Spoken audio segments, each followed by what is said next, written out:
Уникальная территория, где живы традиции 300-летней давности. Забайкалье – место жительства семейских старообрядцев.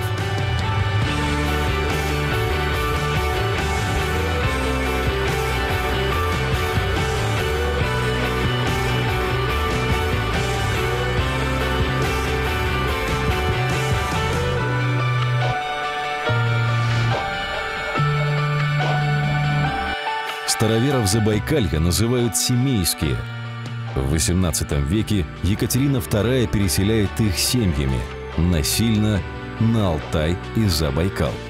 За короткое время здесь расселяют около 100 тысяч семейских староверов. Духовная культура семейских стала первой в списке нематериального наследия ЮНЕСКО в России. Она сохранилась в первозданном допетровском виде. В 50 километрах от столицы Бурятии можно увидеть, как по старинке пекут хлеб, возделывают землю, ходят в старообрядческую церковь.